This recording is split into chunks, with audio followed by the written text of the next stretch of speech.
let's get started, shall we? Maybe you could just introduce yourself, tell us a bit about yourself, where you're living currently, how long you've been trading, that kind of thing. Just a bit of interesting background. Okay, my name is Chileshe Kangwa. I'm living in Zambia. That's where I come from. And I'm currently living in Chinga province from a town called Impika. Uh-huh. And I've been trading for the past 4 years. Oh wow, okay, quite a while. Yeah, definitely. Okay. Is that full time or part time? Currently, I've been trading as a part-time trader. I'm a biomedical scientist by profession. What's that? You're a So what? I Sorry. have a 9 to 5 job and I've been trading as a part-time trader. What did you say your full time job was? Biomedical scientist. Ah, okay, okay, all right, interesting. Yes, I have a bachelor's degree in biomedical sciences. Okay, interesting. All right then. Okay, so 4 years. How's that journey been? So, the journey has been quite tough. It's been a good journey and full of ups and downs, but at least we are seeing the fruits of persistence at the moment. Good, good to hear. Persistence is the winning formula there. All right, so I take it are you funded or are you in evaluation?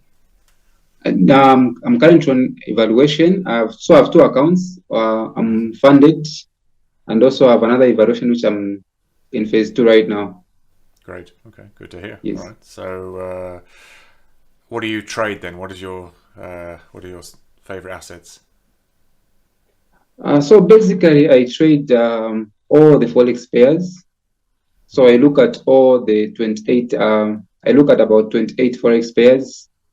Then each week I just choose those that meet my trading criteria, the ones that I look at for each week. And apparently, I don't trade indices.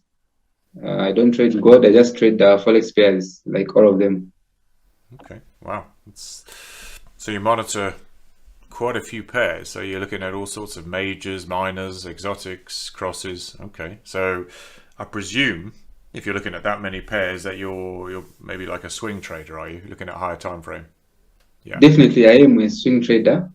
Okay, great. All right. So what is your base of trades on? What, daily, weekly, monthly? As for me, I start from the monthly time frame. Then I go as far as the 15 minutes. Okay. So that's where my execution. So my execution normally I execute trades on 1 hour and also 15 minutes. But analyzing them, I start from the monthly time frame. Monthly. Okay. All right. Okay. Interesting. All right. Maybe you could share a screen. Maybe show us how you analyze and look for a setup. Oh, sure, no problem. Well, that is So I use the Falcon trading method. the what the method? Falcon, did you Yes, say? Okay. What's yes, that? Falcon, yes. So basically, I start analyzing from the weekly. So just allow me to remove this so that I show how I analyze my charts.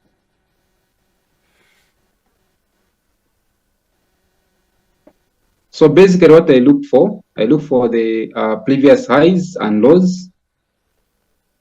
Like this was my previous high Yeah. because I took a trade somewhere here. So I look for the highs and the lows.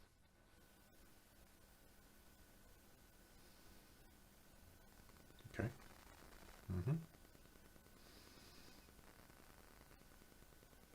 Sure.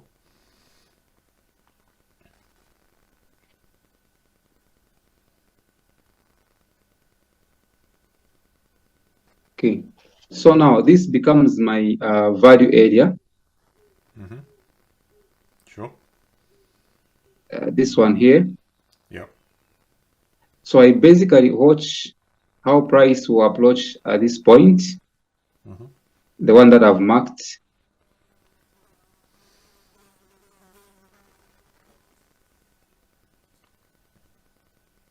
So how price will approach this point will basically tell me something about what the market is doing.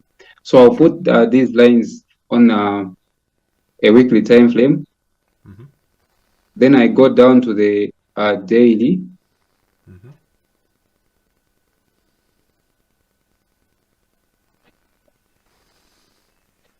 So on the daily, basically, I just adjust my trend lines and also just to see what the market is doing.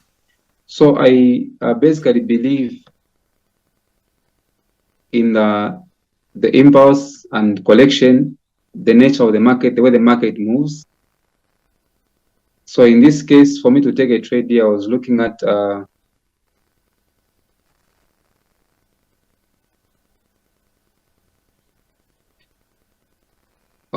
a channel. Okay. Maybe some kind of break of that channel. No, let me show you something here. So what I look for,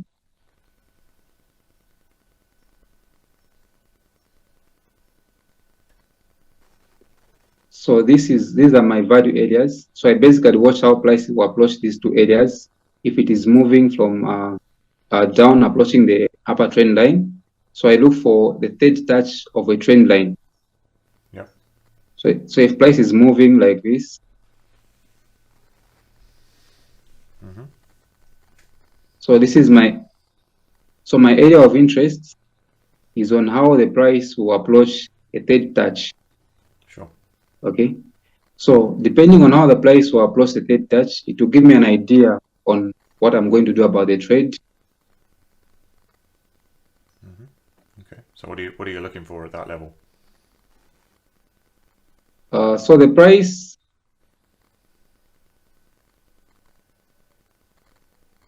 can approach an area of value in three ways. So what I'm looking for is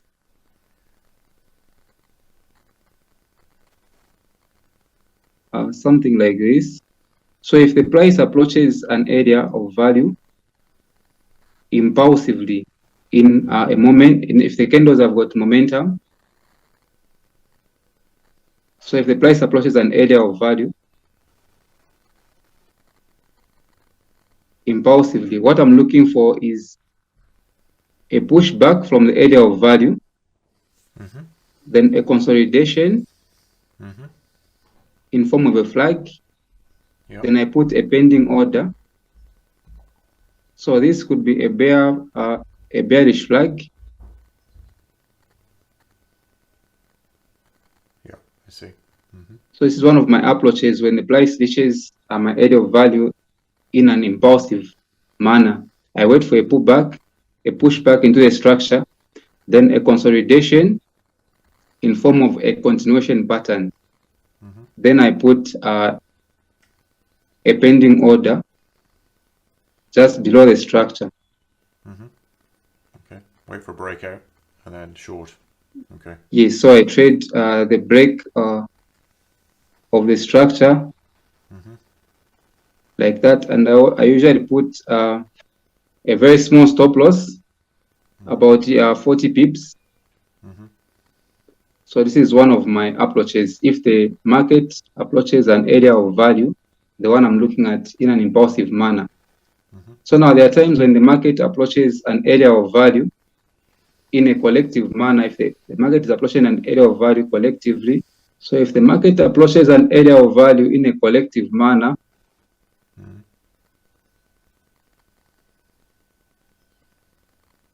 what I'm looking for is a breakout of this collective structure and a continuation pattern. And these continuation patterns usually should be 6 to 8 hours candles. These can either be found on 15 minutes or the 1 hour. I see.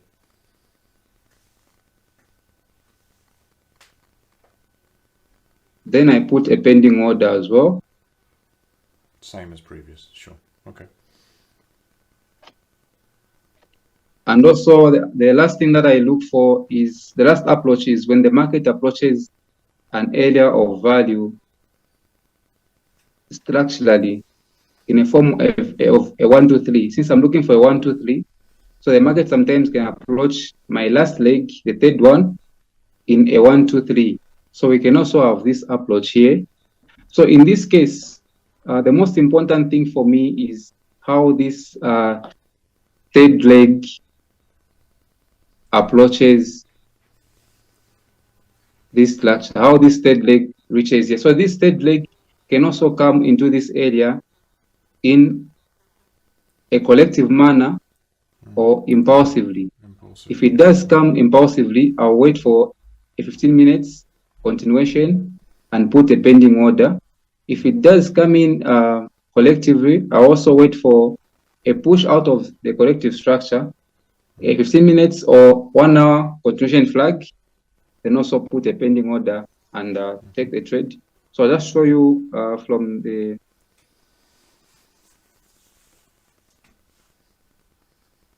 charts from my previous trades. So from here, what I did, I had put an area of value, which is this one here. So I was watching how the price was going to approach at this point. Was the price going to come to this point collectively in form of a reversal pattern or a continuation? So basically what I was looking for was a reversal pattern, which the price gave me. As you can see here, I have an ascending structure, which to me is a reversal pattern. And I was looking for a third touch of the trend line. Yeah. Okay. I see. Like an ascending triangle and then a fake out to the upside and then down we go. Yeah. Okay. Yes. So I had 3 touches that I was looking for. So we had the first touch here, second touch, and I was looking at the third touch. So I was looking at how the price will approach the third touch of this ascending reversal channel, of which the third touch, the price first block out of the ascending channel, and as we can see, it also block out of this value area which I drew here. Yeah. From this point, so price block this value area. Then from there, I go down to the 4 hour, the daily, to see what the price is doing. So I already have my 1, 2, 3. Then the third touch, I was going to look at, is the price going to reach the third touch impulsively, collectively, or in a structural manner for me to look for trades. So from there, I go to the 4 hour or the 1 hour straight. So I took a trade here.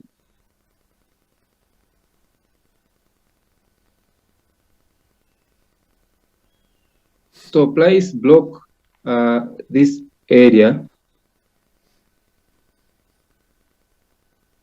in a collective manner. So what I was looking for was a push down out of this correction, and then a 1 hour continuation flag. Then I put a pending order. Sure, I see. Very clear.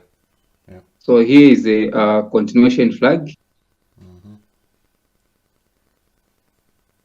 So once the price broke out of this ascending channel, so it was an ascending within an ascending.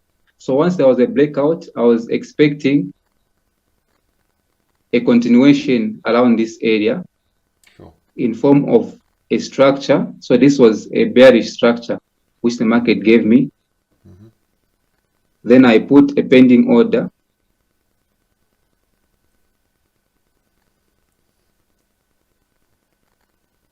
So I put my order about 6 pips below the structure, and my stop loss is above there. Then my target is outside this structure. Oh, really? Right. Wow. That's quite a trade. That's 204 all the way down to 192. That's 190. Yeah, so my target usually is at the 90% rule. So this big ascending channel which we had on the weekly, so I put my target around this area. This usually is my target. Sure. Since I'm a swing trader, so usually I have such a target. So I took a trade from there. Then also, as you can see, as the market broke out of this bigger structure, it also gave me another continuation flag, which was at this area also I had another continuation flag here. Did you so sometimes I tend to add positions as the market reviews itself as it goes on. So I'll add another position around this area. Yeah. Very nice. Yes. So basically that's what I look for. I look for continuation patterns out of structures. Okay. That's a very nice trade. I see. You must need a lot of patience to trade this strategy. How have you? Yeah, definitely. So the market usually moves in impulsive and collective manner. So we believe the market moves impulsively, then it collects. Yeah, that's right. So these collections usually come in form of structures. Yeah, ranges. In form of patterns. So the pattern here can either be continuation or a reversal pattern. So I usually look to trade the market once it breaks out of these continuations. Yeah, very wise. Yes, yes. Wait for a range to be printed, and then just simply wait for a breakout to either the upside or the downside. Yeah, yeah. Definitely, yes. So that's my trading criteria. I usually use the Falcon, and I follow these rules. I just trade the impulsive moves out of the continuation patterns. Very nice. Okay. Well, thanks for sharing that. That's that's I mean that GJ trade. That's quite some points. So I mean, what sort of position sizing for something like this must be quite challenging. What sort of position sizes are you usually putting on for these sorts of trades? So for these kind of trades, since I'm a swing trader, I usually risk about 0.2% of my account. Yeah. Definitely. And you're looking for, I guess your trading target, your TP is based on existing structure. So I guess that changes depending on the structure. But so there's no fixed risk reward. You're looking for something which is based on price action, I assume. So usually my risk reward ratio is 1 to 3, but sometimes I go beyond that depending on what the market is saying.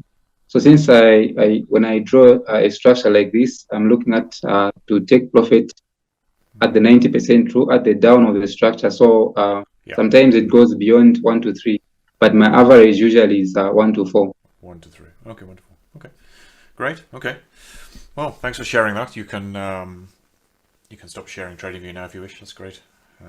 It's very interesting, and that works on all the 28 pairs. You find any favorites? Anyone that plays out more successfully? So among 28 pairs, which I usually look at, so I think I love the way GJ plays out. Yeah. So I think I love GJ, but I usually look at all those. Then I choose which pairs to look at weekly, and also every day I choose a pair, 1 or 2 that I can look at on that particular day. Yeah, GJ tends to, once it breaks, it tends to run, doesn't it? So I can see why that would be a favorite of yours. So yeah, great. Okay, sure. Interesting. So how did you decide on this style of trading? Why swing trading? Is it obviously appeals to your nature, your patience? Any particular? So basically, what I found out was that I had a lot of things going on in my life. I had other things to attend to. So I wanted to take trading as a part-time thing. Sure. So I was looking for something that can give me time, like I can do on in my own free time. Yeah. So I thought swing trading will give me a lot of time. Like I can do it. I can analyze the charts at night or over the weekend. Then just put alerts where I need the market to be for me to start looking for trades. So basically, that's what led me to look for this kind of style of trading, the swing trading, because I also have a 9 to 5 job. Yeah. Definitely. So that's the reason. Yeah, I understand. No, it's good. It's a good way of trading if you've got other commitments going on. So, how do you cope with obviously with swing trading? There's a lot of how should I say? Maybe emotions. Are you? How do you manage the price action when it starts coming back at you? Are you holding the trade for the TP, or would you close early? Okay. So when it comes to swing trading, in terms of how I close my trades, so there are things that I look for. Like I said, I trade patterns, the breakout of the patterns, either continuation or reversal patterns. So if I'm in a trade and the market shows me a reversal pattern, definitely I would exit my trade and close it. But there are times when if the market is not showing me any signs of reversal, I still hold the trade. If I say the pullback, sometimes in swing trading, the pullbacks could be too deep for one to hold the trades and very emotional actually. Yeah, exactly. So yeah, we still hold the trade, knowing what the market is trying to say. If you see that there's no reversal pattern, I still definitely do hold the trade. Okay, well, let's take a bit of a strong fortitude, so to speak. Good to hear. Okay, so good to hear you're funded. What would you say to traders out there who are struggling to get funded? What do you think changed the game for you? So what changed the game for me? Number one, personally, since I'm a swing trader, what changed the game for me was balance-based drawdown and Okay. no time limit. Mm-hmm. Because at first, I think time limit had a psychological impact on my part, and Yeah. also balance-based drawdown because I couldn't hold trades for long if they came against me before they hit my stop loss. No, exactly. So I actually, what the game changer for me was looking for something that had a balance based and also um, no time limit. So for those that are still struggling in trading, I think just about finding what works for you and also being disciplined and yeah, just enjoying the process. Yeah, of course. Yeah, yeah. Well, good to hear that the no time limit and the balance based drawdown helps you. Any other things that FundedNext have or don't have that you'd like to see? So as of the things that FundedNext already has that maybe I would love to see or suggest maybe there could be a change is when it comes to the 10% plus the price, when somebody is buying an account, there's an addition of 10% if you want to buy a swap free account. Okay. Yeah. Yeah. Yes. So I think for us swing traders, I think maybe I I would love to look at maybe that could be removed or maybe a bit of a reduction in terms of price for swap free accounts because for me, those are the type of accounts that I look for. You need a swap free account, don't you, if you're going to hold the trade for, Yes, especially definitely, with some of the pairs, I definitely. imagine. Yeah, especially with GJ, I imagine the swap is quite expensive. Exactly. Yeah, yeah, okay, yeah, So at least if okay, there's an account, a swap free account without an extra charge, yeah, that's okay, something I would love to see funded next to. okay, all right. You happy with the spreads of GJ and the other pairs? Yes, with all the pairs, I think I'm happy with the spreads. They are very good. Yeah, on that one, it's a job well done. I love the spreads. Great. And the payout speed? I assume you're happy with that. Yes, yeah, definitely. Yeah, I am. yeah. How quick was your payout? Sorry? How quick was the payout when you were paid from your funded account? It's instant. Oh, Execution is okay. instant. Great. There's no dragging. Yeah. Great. Okay. Well, good to hear you're happy with the funded next environment and the platform. So yeah, good luck with the funded account and the next evaluation. And yeah, thanks for taking the time to talk to us. And yeah, good luck. Thanks, Jelly. Speak to you again. Thank you so much. I really appreciate. Talk to you soon. No problem. See you. Bye. Thank you.